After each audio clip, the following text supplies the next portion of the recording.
बिस्मिल्लाहिर्रहमानिर्रहीम। अस्सलाम वालेकुम स्टूडेंट्स, उम्मीद है आप सब खैरियत से होंगे। Financial management chapter number 3, time value of money and question number 6। Vernal equinox wishes to borrow $10,000 for 3 years। Vernal equinox जो है वो ख्वाहिश रखता है कि वो 10,000 बोरो करे 3 साल के लिए। ठीक है। A group of individuals agree to lend this amount if he contracts to pay them $16,000 at the end of 3 years।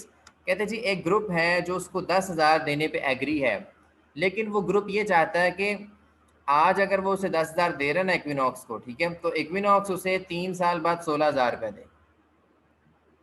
एक ग्रुप है वो इक्विनॉक्स को कहता है जी हम आपकी रिक्वायरमेंट पूरी कर देते हैं, हम आपको जो 10,000 रुपये आज आपको चाहिए हम आपको 10,000 प्रोवाइड कर देते हैं, लेकिन बदले में 3 साल बाद आपने हमें इसके बदले में 16,000 अदा करना है। जारी सी बात है, अब ये जो 6,000 का डिफरेंस आ रहा है जो ये 3 साल बाद इसको अदा करना होगा, ये जारी बात है ये सूद होगा। ठीक है। तो यहाँ पे हमें प्रेजेंट वैल्यू का भी पता है और फ्यूचर वैल्यू का भी पता लग गया। ठीक है। यानी कि जो आज प्रेजेंट वैल्यू जो बोरो करना चाह रहा है, जो आज आप बोरो कर रहे होते हैं या इन्वेस्ट कर रहे होते हैं, वो आपकी प्रेजेंट वैल्यू होती है। ठीक है। और फ्यूचर में जो आपने पेमेंट करनी होती है, जो रिसीविंग करनी होती है, वो आपकी फ्यूचर वैल्यू होती है। तो यहाँ प्रेजेंट वैल्यू का भी पता लग गया और हमें फ्यूचर वैल्यू का भी अंदाजा हो गया। ठीक है। और लेकिन प्रेजेंट वैल्यू 10,000 है, लेकिन फ्यूचर वैल्यू 16,000 है। आज 10,000 लेके आपको फ्यूचर में 16,000 रुपये अदा करना पड़ रहा है। ठीक है। And next कहता है what is the implicit compound annual interest rate implied by this contract।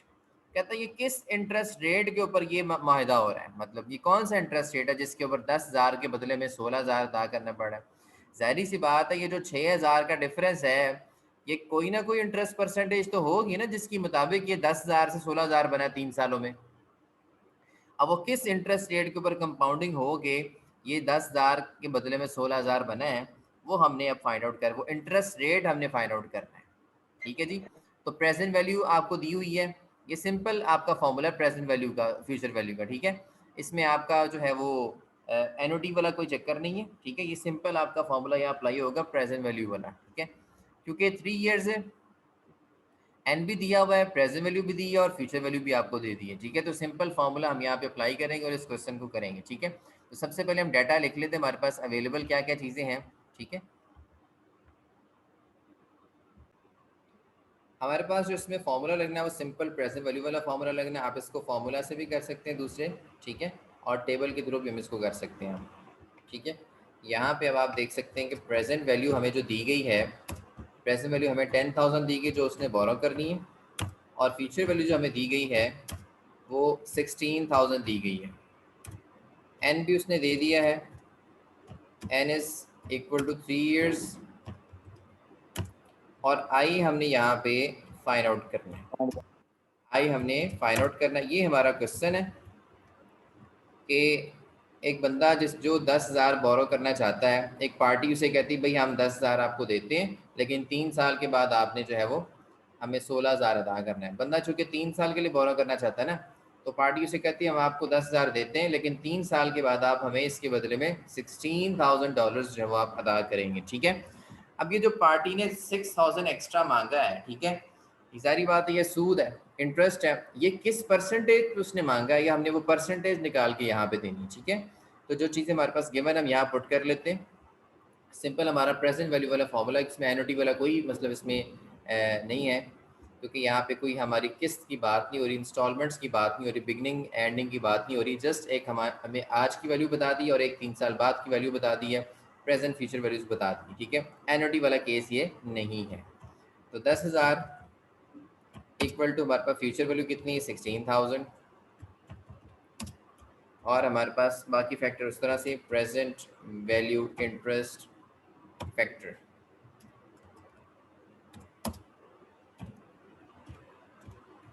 इस तरह से।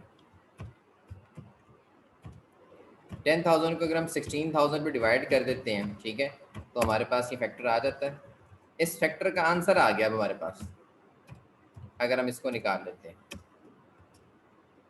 आई और एन से मुराद क्या होता है, आई से मुराद होता है इंटरेस्ट और एन से मुराद होता है नंबर ऑफ पीरियड्स। आप यहाँ पे इंटरेस्ट लिख नंबर ऑफ पीरियड्स एन की जगह 3 भी लिख सकते हैं कॉमा लगा के। ठीक है जी।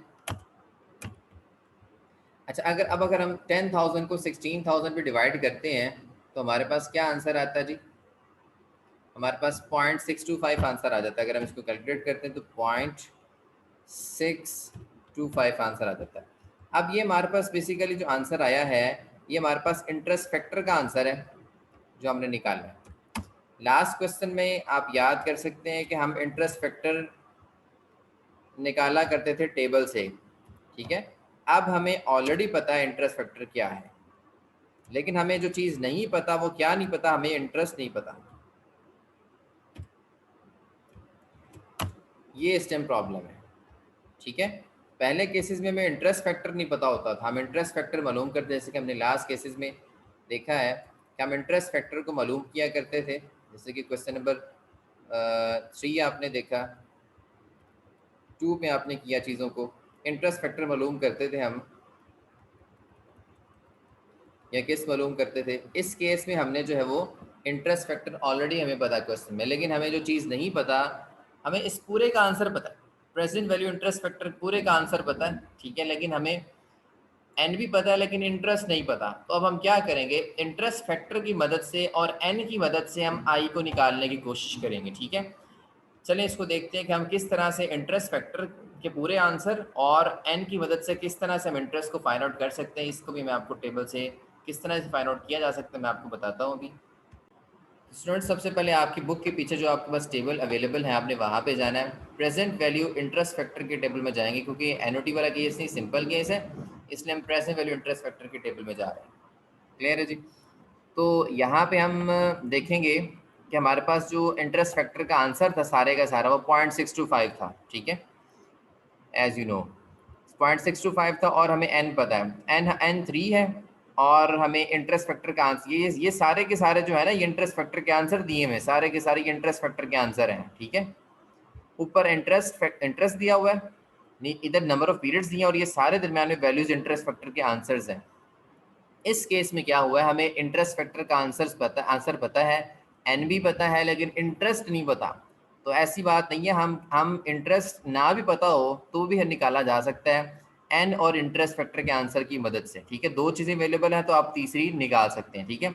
अगर आपको इंटरेस्ट अवेलेबल है और इंटरेस्ट फैक्टर अवेलेबल है तब आप नंबर ऑफ पीरियड्स भी निकाल सकते हैं, ठीक है। नंबर ऑफ पीरियड अवेलेबल है, इंटरेस्ट फैक्टर अवेलेबल है, तो आप इंटरेस्ट भी निकाल सकते हैं। अब देखते हैं हमारे पास 3 ईयर्स में एन हमारे पास 3 है और इंटरेस्ट फैक्टर 0.625 है। यहाँ पे आप देखते जाए 0.625 का, आप ये 93 आ रहा है, यहाँ पे 75 है, ये 641 है, ये 0.624 है, ये भी नहीं, इसमें भी नहीं आ रहा, ठीक है। तो हमारे पास यहाँ पे 0.641 इसमें नहीं है, लेकिन 0.624, ठीक है। ये हमारे पास यहाँ पे देख सकते हैं कि 7% जो है आप, ये हमारा 0.624 ये वेरी नियर है, ठीक है। तो ये हमारा 17% यहाँ पे आंसर आ रहा है, ठीक है। तो अब आप देख सकते हैं पीरियड हमारा 3 है और यहाँ 0.624 इसके नियरेस्ट है। तो हमारे पास जो इंटरेस्ट बन रहा है वो हमारा कितना इंटरेस्ट बन रहा है, वो हमारा 17% इंटरेस्ट बन रहा है, ठीक है। अच्छा स्टूडेंट्स, हम यहाँ पे जैसे कि अभी हमने टेबल में देखा, ठीक है, अगर हम टेबल में देखते हैं एन हमारे पास